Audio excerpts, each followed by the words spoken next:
somebody had asked me that before the Second Temple period, if tefillah is a doraisa, is a Torah law, people prayed. What was the text of that prayer? Because the Gemara tells us that the men of the High Assembly at the beginning of the Second Temple period, 120 sages, and among them there were a number of prophets. The last three prophets, Chagei, Zechariah, Malachi, they were part of this body who had authored what we call the Shemona Esrei, the Amidah, the silent prayer.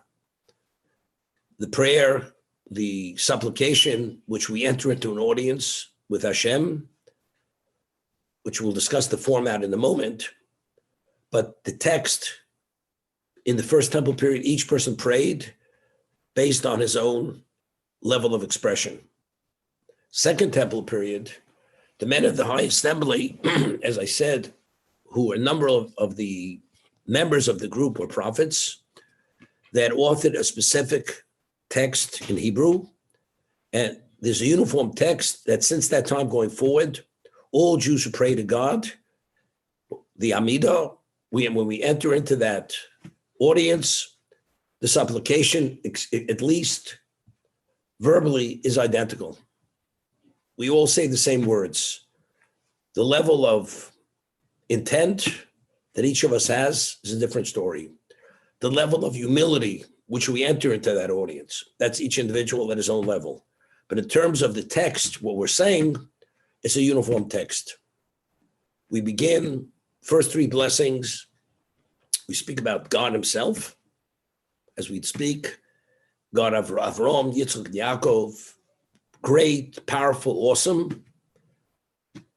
He allows us to exist because he remembers the kindness of the patriarchs. Then he will bring the Redeemer. Second blessing is resurrection, which is the ultimate objective, but he sustains life with kindness, supports the fallen, heals the ill, and so on and so forth. The last blessing is, who is God? He is on a plane unto himself. His name is on a plane unto himself. We as Jews who praise him every day are on a plane unto ourselves. Anything else that exists does not compare to who we are. The Jewish people, although we're all humans, but in terms of our dimension of value, it's a plane unto ourselves. Of course, the Jew, as I discussed many times, has a different dimension of soul than any other human being. And because, as I mentioned, Rav Chaim Volozhiner cites the Zohar, that even the greatest angel cannot fathom the dimension of the Jewish soul. That's what we say, Ato Kadosh, Shimcha Kadosh, you are set off, holy. Your name is holy, Ukadoshim, and those who praise you every day are also Kadoshim, are holy, meaning Kadosh means set off at a level, who praise you every day to the Jewish people. Then we begin supplications, whether it's for discretion, understanding, insight, forgiveness, healing, blessing, and so on and so forth. That's the nature of the book. Then the closing blessings are the blessings of thanks. We thank God for all that he's given us, the kindness, the miracles, that he's our God. Okay, and we conclude with the bracha of Shalom. God blesses us with peace. Okay, that's the format. In terms of the First Temple period, the format was the same format. We've opened with praise God, identifying him, supplication, closing with thanks. But the text, each person had his own text, and each one of these parts, components of the Amidah. According to Rambam, which tefillah is a Torah obligation, when one prayed in this format, he fulfilled the Torah obligation. According to Achmanides, there was no obligation, but rabbinically, it was legislated, each Jew should pray. And this was the format. And they would pray 3 times a day, morning, afternoon, and evening, which we'll discuss. Now, why during the First Temple period wasn't it important for the leading sages of the generation should legislate a uniform text for all Jews to pray. Why did they leave it up to each Jew prayed as he chose to pray? It's not because of sacrifices. They had sacrifice in the Second Temple period also, as they had the first. So it's for a different reason.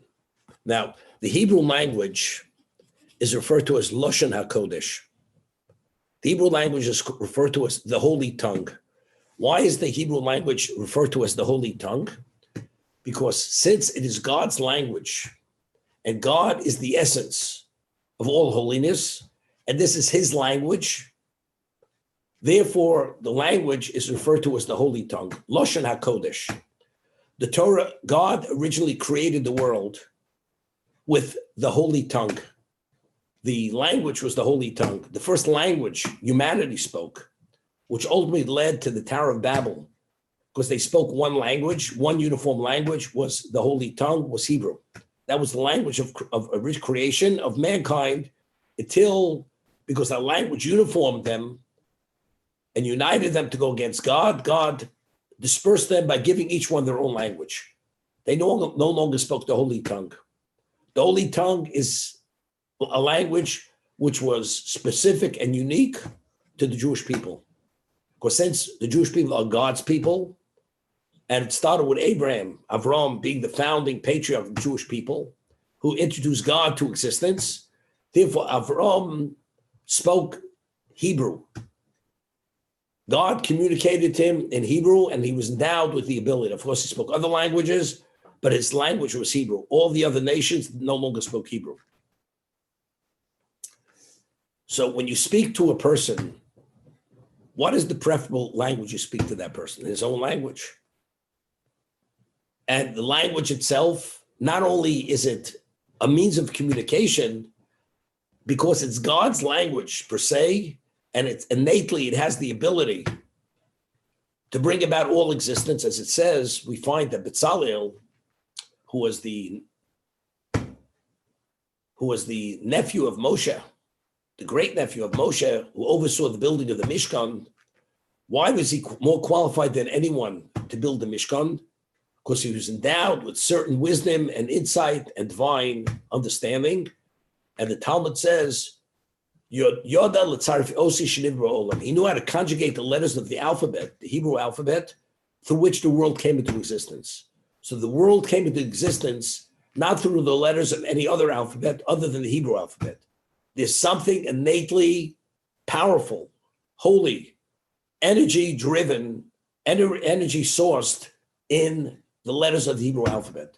And because Bezalel knew how to conjugate these letters, which brought about existence, therefore he was chosen by God to oversee the building of the Mishkan. And that's what he was endowed with. And as we discussed, which we'll discuss later, that the Mishkan itself, the domicile for God's presence after the sin of the golden calf, that domicile was a microcosm of existence, as God was meant initially to dwell on the terrestrial level, and he did before Adam ate of the tree of knowledge. When the Mishkan was built, that was the time where God assumed a residence on the terrestrial level in the Mishkan. So the Mishkan has to correspond to all aspects of existence, of creation. So therefore, Bezalel had to know how to conjugate the letters that every aspect, every component of the Mishkan corresponded to an aspect of creation. So as God was meant to dwell on the terrestrial level in physical existence, now he dwells in the Mishkan, which is the equivalent of physical existence without the impurity, without the tainting of the evil of the tree of knowledge. That's the understanding. Because the Hebrew language, in terms of the alphabet and the letters, are innately holy. Therefore, God's language is Lashon HaKodesh.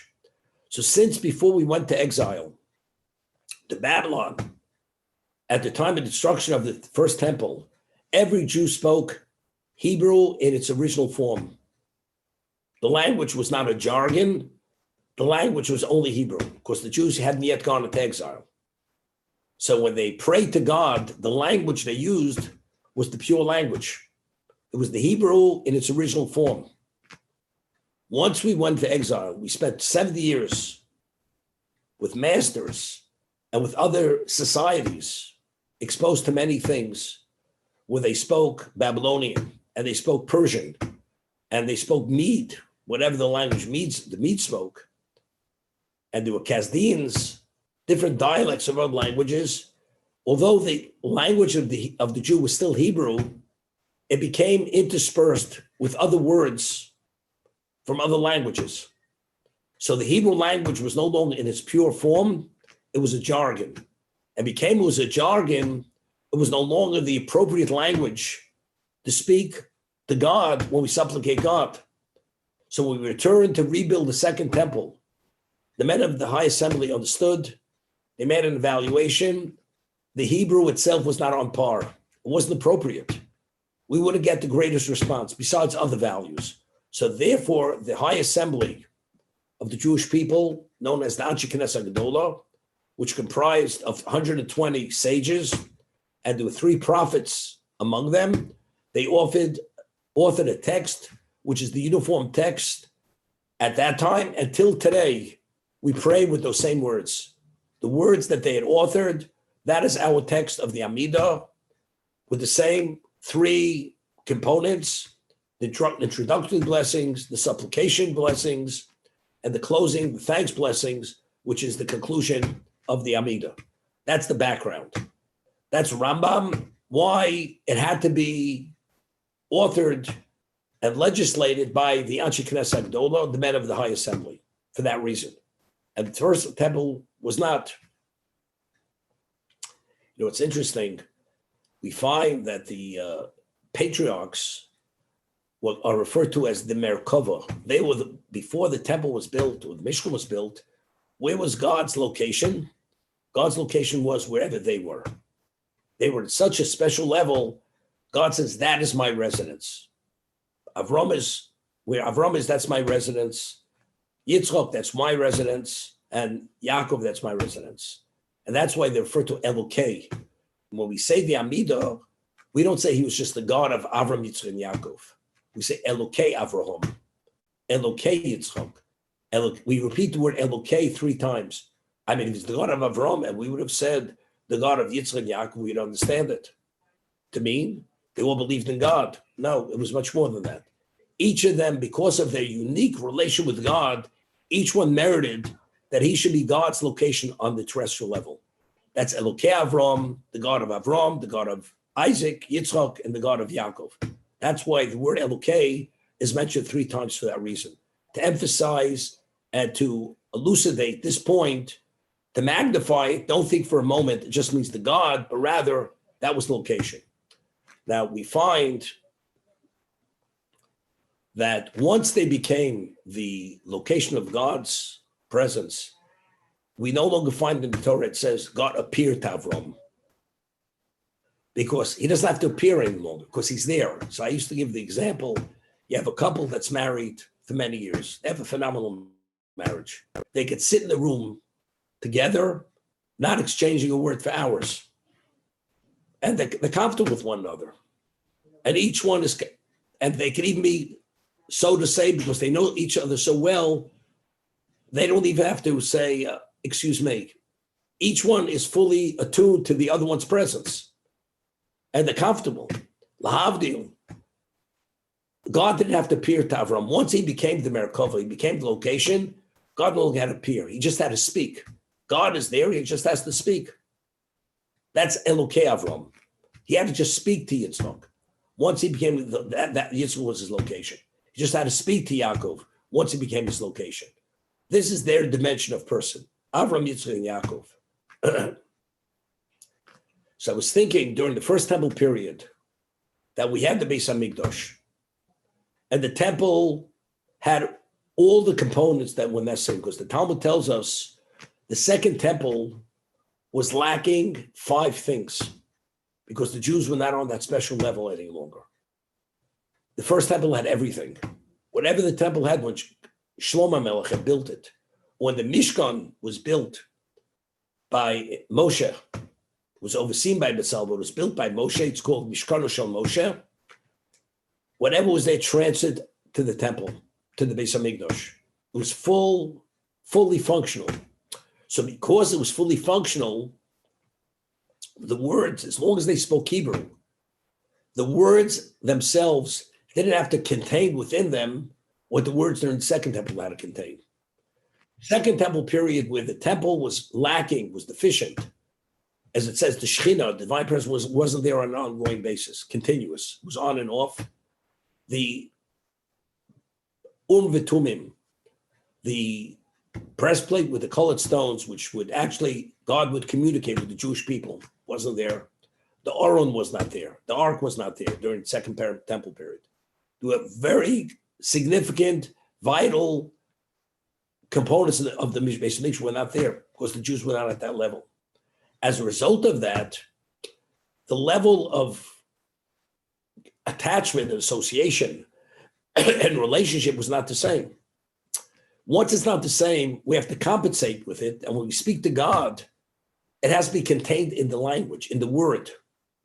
During the First Temple period, which God was with us, fully with us, although towards the end we failed and we deserved it should be taken from us with the destruction of the First Temple, the first Beis Hamikdash, but factually God was fully there. And because he was fully there, if you wanted to speak to him, it's like the patriarch, God didn't have to appear, he's fully there. So therefore, even with a word which doesn't contain within it what the Second Temple period contained, as long as you speak the language, it's enough. During the second Beis Hamikdash, that the Jews were deficient, and therefore the relationship was wanting during the whole temple period. Therefore, unless they would have, it's not all because it was a jargon. The language had to be a language of Hebrew, which each word was chosen and infused with an intent, as we will discuss, which addresses every conceivable need from that time till the end of existence. And it had to activate all kinds of forces that the Jewish people should be beneficiaries of that supplication for that reason.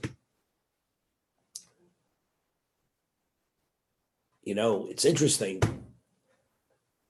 A Kohen, his mentoring period was a 5-year period. It took 5 years to be mentored as a Kohen.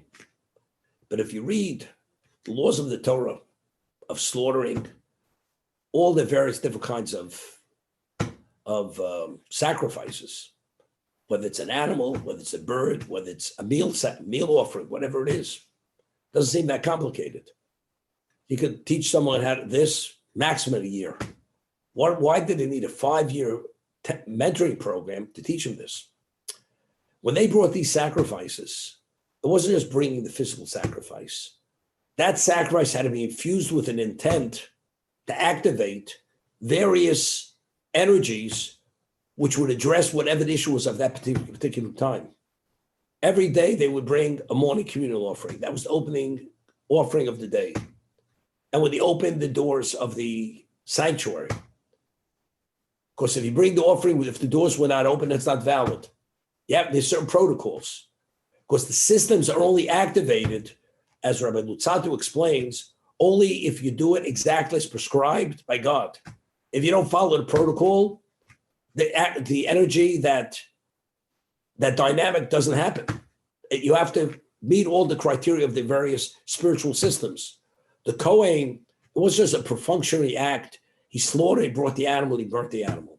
It had to be infused with an intent, and if it had that intent, and every day it had a different intent. Every day of the week, every day the Levites, they would say another psalm when they would actually pour the libations on the altar. And we say it every day. And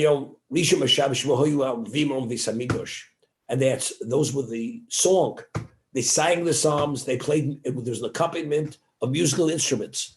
This is not just ordinary musical melodies, musical tunes. These tunes directly, they connect to the spiritual structure of existence, and this activates all these forces.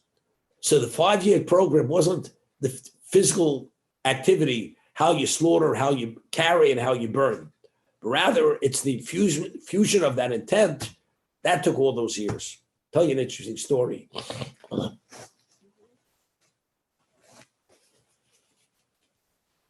Rabbi Eli Lapian, who was the last living student of the Alt of Kelm, who was the closest student of Rabbi Yisrael Salanter. His name was Rav Simcha Zissel Ziv.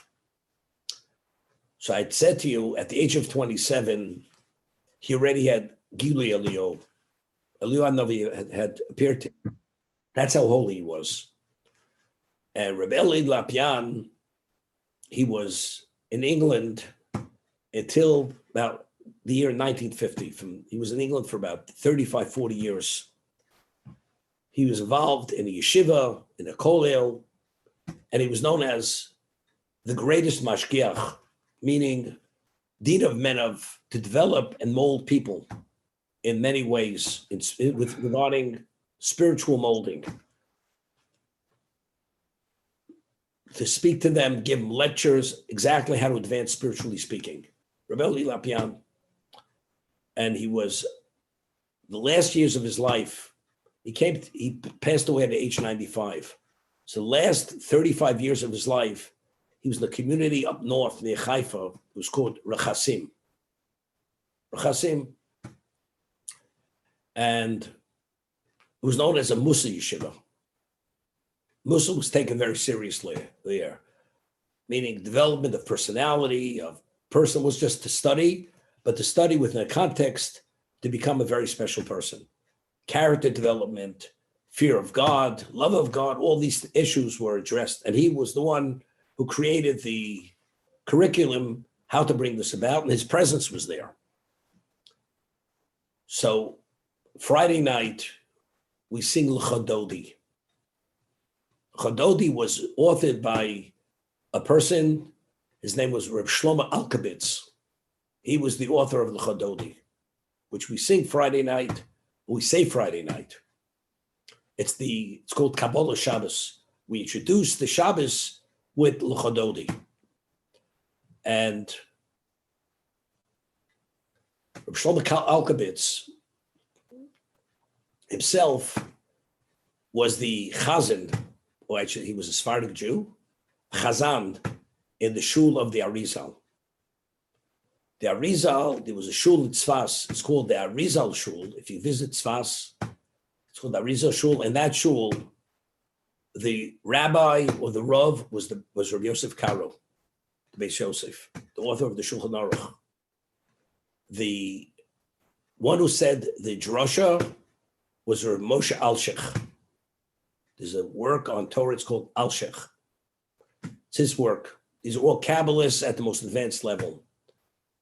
The Chazan was Rav Shlomo Alkabitz. He was the Chazan of the shul. And the Arizal was the spiritual mentor of all, the spiritual guide. You know what the shul is. You talk about the Challenger taking off out of this with booster rockets. This is mega energy. These people are the holiest people of the generation. Rabbi Yosef Karo, the author of the Shulchan Aruch, the Arizal, Rav Moshe Alshich, and Rav Shlomo Alkabitz being the Chazan, Shlomo Alkabitz. And even when we say it, all these words are actually rooted in the Zohar. It linked to all the connectors which activate certain spiritual systems for Shabbos. That's why they were chosen, these Psalms, and particularly these lyrics, these verses, which he had compiled and authored. You know, all this Zmiros of Shabbos, most of the Zmiros we sing on Shabbos was authored by Kabbalists from that period of time, some even before, but they were all great Kabbalists. Although we sense from the words, the holiness of those words, but it's much more than the words we say. There's much within those words we don't even relate to. Because again, it's based on Kabbalistic understandings of the universe. So the custom in this yeshiva was, where Rabbi Eli Lapian was, I told you he was a very holy man, didn't really teach the students anything to do with the Kabbalah. It was on a simple level, but he himself possessed much knowledge in that area. And so when they would say the L'Chododi, they would not say it with a tune. Not say it with a tune. They would chant it. said with a chant. That's what it says. My yeshiva, when I studied in Baltimore, originally when I went there also, they did not sing it with a tune. It was with a chant. Lakewood Yeshiva today, in the yeshiva, it's with a chant. They don't associate a tune. In the yeshivas in Europe, it was with a chant. It was not with a tune. So this is the story. So there was a certain person who had come to his yeshiva in the 50s who had a beautiful voice. And by the Hasidim, the L'Chododi, they sing it with beautiful tunes, beautiful song, and in unison, everybody sings together. But that's the Hasidim. But by the non-Hasidim, in the Lithuanian yeshivas, they didn't do this. It was a chant. This person arrives in the early 50s, has a beautiful voice, he's a student. So they ask him to go to the Almud for Kabbalah Shabbos, Friday night.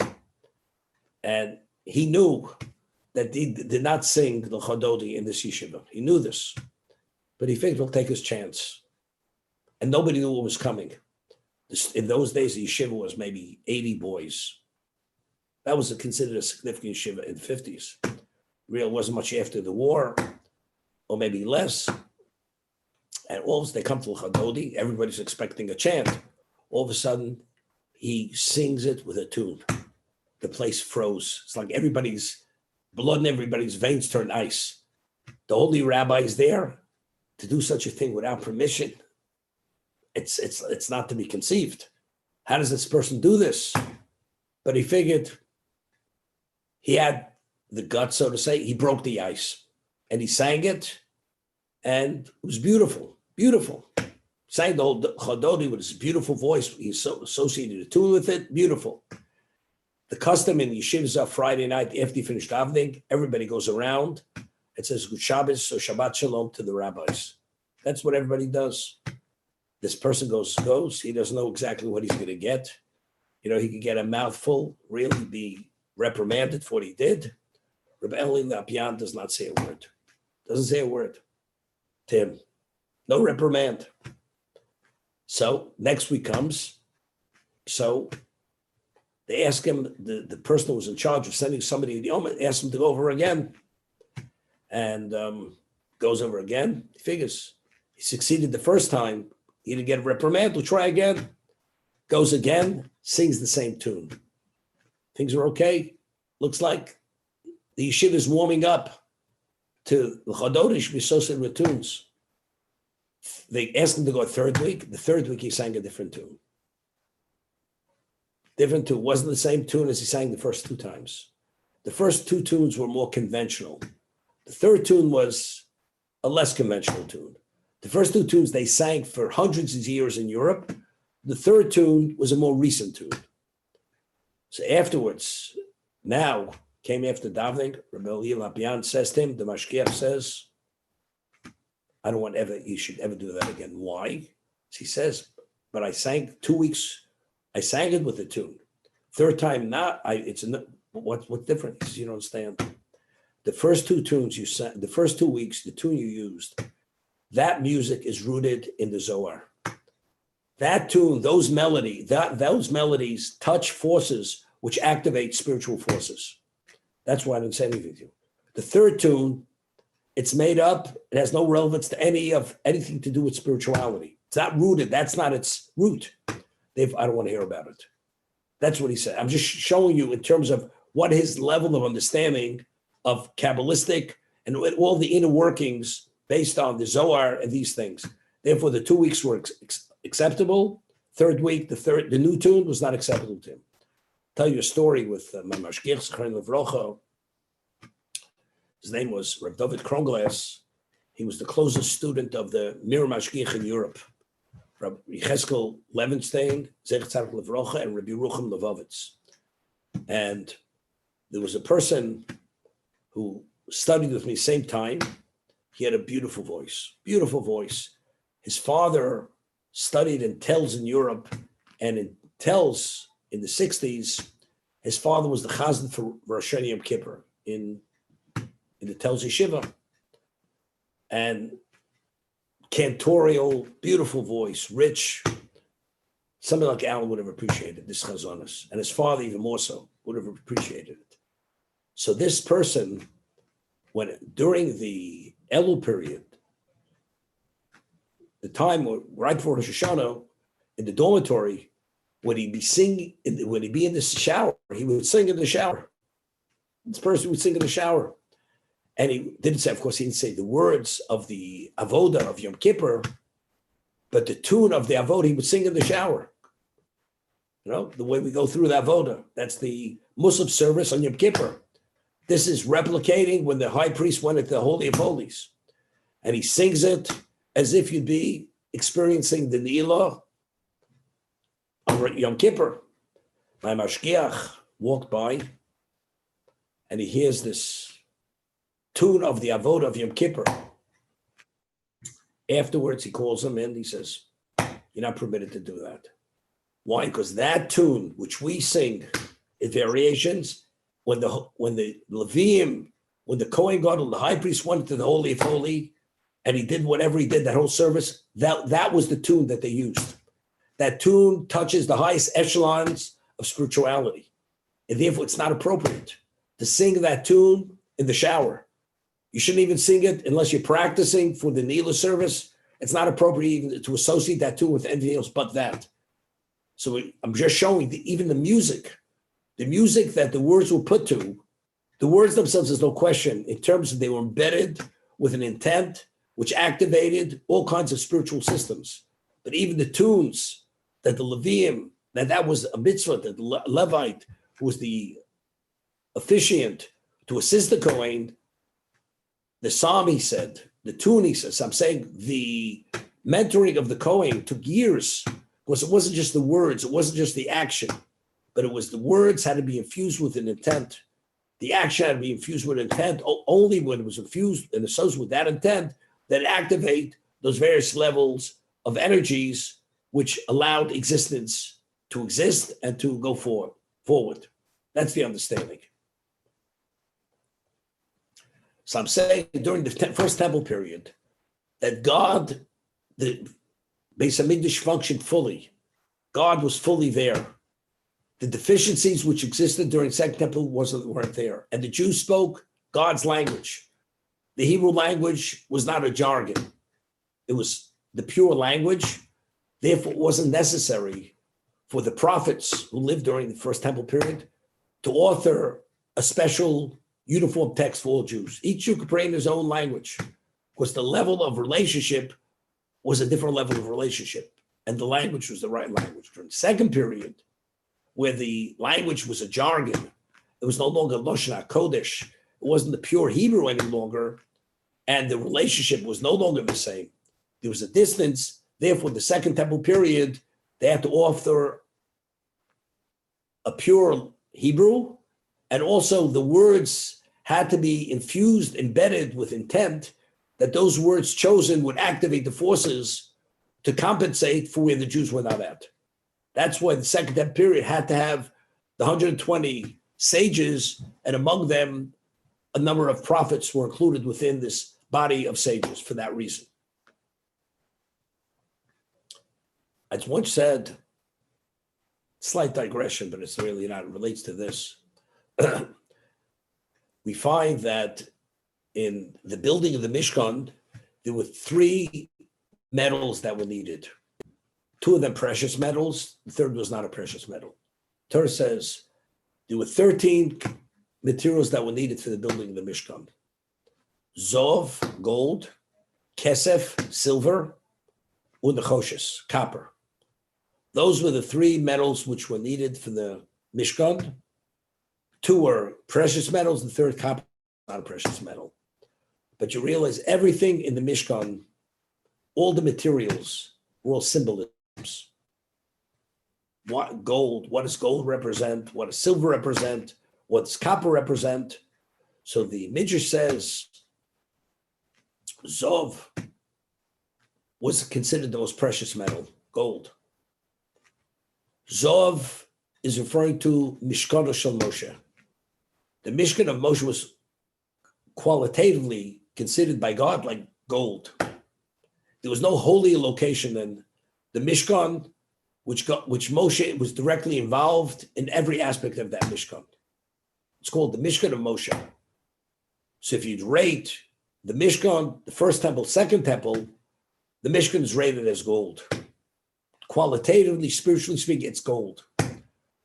What's kesef? What's silver? Silver is the first temple that was built by Shlomo Melech. And why is it compared to silver? The Talmud tells us that Shlomo Melech ruled over the world supreme, the whole world supreme. The level of wealth the Jews had in time of King Solomon was untold levels of wealth, where silver, although it's a precious metal, you could find it in the streets like stones. That was the level of wealth the Jews had. So the first temple is compared to silver. That was the Mishkan built by Shlomo, King Solomon. The Choshes, copper, in Aramaic, the word nechushta means deficient. That's the second temple. The second temple was a temple of deficiency because it was lacking 5 things. As I said, the Oren wasn't there. The divine presence wasn't there on a continuous basis. The name of the holy name wasn't there. There were a number of things not there. Therefore, Nechoshes represents deficiency. So therefore, the copper represents the second temple period, where the relation with God is going to be a deficient level of relationship. There's no longer prophecy during the second temple period, which existed during the first temple period. Okay? Now, we find that a human being, specifically a Jew more than anybody, is comprised of 3 components. As a human being, we all have a soul, and we have a spirit, and we have a nefesh, and we have a life source. Every living creature has a nefesh. Nefesh means life source. An insect, an animal, a reptile, a fish, they all have a life source. A spirit, only a human being has a spirit. We'll discuss in a moment. A soul, only a human being has a soul. All other living creatures do not have souls, only human beings. Although we said there's a difference between the soul of a non-Jew and a Jew, but the soul, that spiritual component, even a non-Jew possesses that spiritual component. Jew is a much more different dimensional spiritual soul. Now, what is the essence of a person? The essence of a person is the soul. What is the spirit? The spirit is the power of speech, emanates from the spirit. The reason why a human being can speak is because the human being has a spirit. The word in spirit in Hebrew is referred to as ruach. Ruach means wind. When you speak, you articulate words, the vapor comes out of your mouth. We refer to, the Talmud says that the world stands on hevel pian shel tinok shebeis rabon, on the vapor that comes out of pure babes' mouths. The Torah is the purest Torah. How's it referred to? Hevel pian, the vapor of the mouths of tinok shebeis rabon, of the pure children who study Torah. Because those, even when a child says something inappropriate, a child is not considered accountable for anything because he's a minor. Therefore, when the Torah is articulated by the child, it comes out in its purest form. As a result of that, that upholds the world. And therefore, the Rambam rules, and the Gemara tells us, when the Beis Hamikdash will be built, we don't interrupt the studies of the children, even for the building of the Beis Hamikdash, for the building of the temple, because the world stands on the vapor of the Torah of these pure babes, these pure children. But how is the Torah referred to? Hevlon. Hevel means vapor. The vapor of the children who study Torah. Doesn't say the words, it's the vapor. So ruach, speech, identifies with ruach. Ruach is wind. And then the nefesh. The nefesh is the ability of movement. That's the physicality. that you're able to movement. That's nefesh. Now, so Rav Chaim Volozhiner writes, he has a commentary on Pirkei Avos. We find that we have three patriarchs, Avram, Yitzchak, and Yaakov. Yaakov, Avram Avinu personified what? Chesed. He represents the pillar of chesed, loving kindness, at the most advanced level. Yitzchak represents avoda, service. He was the unblemished offering, the purest. He was pure enough to be brought as an offering, the Akedah. Yaakov is Yaakov Ishtam Yoshiv B'Holim. He's the perfect man who dwelt in the tent of Torah. He personifies Torah at the most advanced level. Yaakov. These are the three patriarchs. So he explains, to do chesed, what does one need? You need movement. You move. As it says, when Avram, on the third day of his circumcision, when he saw the angels, what does it say? He ran towards them. He hurried, he rushed. Movement is rooted in nefesh. That's the nefesh. Nefesh, like every living creature, has movement. It's because it has a living life source. That's the physical life source of every living creature. The neshama is the intellect. That's the intellect of a human being. That's rooted in the soul. Now, what is the law that if a Kohen officiates bringing an offering and he has the inappropriate thought, certain inappropriate thoughts when he brings the offering is disqualified. It's invalidated. It's called pigul. It's invalidated. It has to be burnt. It has to be discarded. Yitzchak represents ruach. Neshama. He's the most advanced. He's the purest. Neshama is the intellect, pure. When he's brought as the offering, not only he had a pure thought, he went selflessly to be sacrificed as the sacrifice. Because God said that is God's will. His father said God's will is you should be brought as a burnt offering. Yaakov is Yaakov Ishtam Yeshivoli. Yaakov personifies Torah. Now, how does one express Torah? One has to articulate. It's not enough to meditate in Torah. One has to articulate the words. So what is that? Ruach.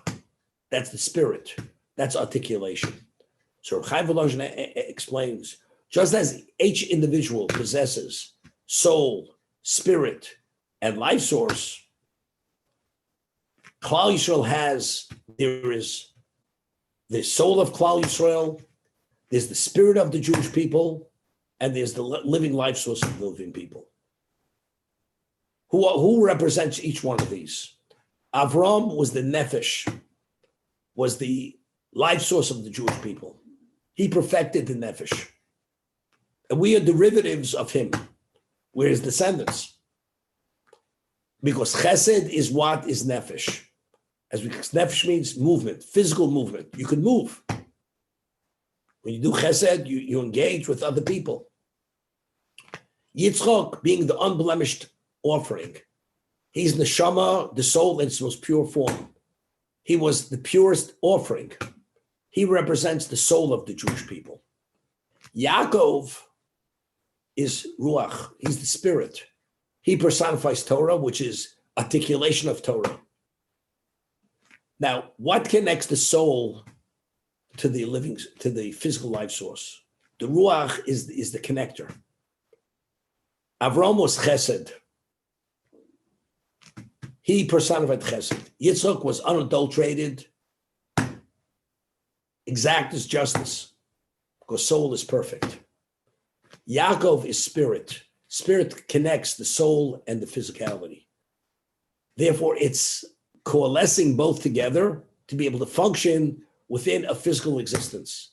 That's rachmin. A human being not being perfect, without the attribute of rachmin, mercy, the world cannot exist. Only when you have Torah could you make those levels of evaluation to understand what's coming down the pike, so to say. When do you actually put your foot down, and when do you ease up and give the person a chance to correct his behavior or to make an evaluation? That evaluation is rooted in Torah itself. That's Yaakov. So now, if you would rate the first base, the temple, the Mishkan, the first base, second, how would you rate them? Mishkan was Moshe. It's called Mishkan Hashem Moshe. It's gold. The Mishkan was the equivalent of the soul. There was no time the Jewish people were closer to God than at the time of the Mishkan. When Moshe oversaw, was the leader. The Beis Hamikdash. So at that time, what would Moshe be considered? He represents the soul of the Jewish people. The first Beis Hamikdash, what does it represent? So what was the value of the Mishkan? To perfect the soul of the Jewish people. That was its function. And Moshe did a very good job doing that. The Jews were advanced through Mishkan to perfect the soul. The first temple was meant to perfect the Ruach of the Jewish people. The Ruach. Why was the first temple destroyed? Because it says, because they abandoned the Torah. Because they abandoned the Torah. What's abandonment of Torah? It was meant to perfect our spirit. Rather than affecting it and perfecting it, we abandon the Torah. So what happens if you don't utilize it? It doesn't function as it was meant to function. God withdraws it. God took it away. It was destroyed. The second temple represents the nefesh. That's doing acts of kindness, selfless acts of loving kindness. It was meant to perfect our nefesh. What happened? Why was it destroyed? Sinas chinam, unwarranted hate. Unwarranted hate is the antithesis of chesed, giving selflessly to one another. Therefore, it was taken. Hey, that's the understanding. So we have an understanding now. The first temple period, where the Beis Hamikdash functioned fully, there was nothing deficient. All components were there. God's presence was fully present. Therefore, as long as you spoke the language, even though you personally weren't at that special level, but the relationship was there, therefore the words themselves didn't have to compensate for the deficiency within the people. The second temple period, there were two problems. The Hebrew was no longer pure Hebrew. It was a jargon, because we spent 70 years in Babylon and Persia. So it was intermingled with various other languages, Babylonian, Persian, and Mede, and Chaldean. Therefore, the men of the High Assembly had to author it in a language that was pure Hebrew. In addition, there were a number of prophets among them. What's the prophets? So Chaim Volozhin explains, what is a prophet? A prophet has an understanding of the inner workings of existence. The Ramchal writes that a prophet sometimes can prophesy once in a lifetime. Once, that's it, no more than that. Prophet means God communicates with that individual. Every prophet, when he prophesizes, has a vision. For instance, he sees trees, he sees rocks, he sees a brook, he sees a flock, he sees children and people. And immediately after he has this vision, God deciphers immediately what exactly does each one of these components of that vision represent. So besides the message, the communication, he's mentoring the prophet. What are the symbolisms of existence? How to read events, world events. That's the value. Through that, he understands the inner workings of existence, that everything that exists in the physical is only a reflection of the spiritual. That's the value. So therefore, the prophets knew exactly which words to use in the Hebrew to address every conceivable problem, present, future, until the end of existence.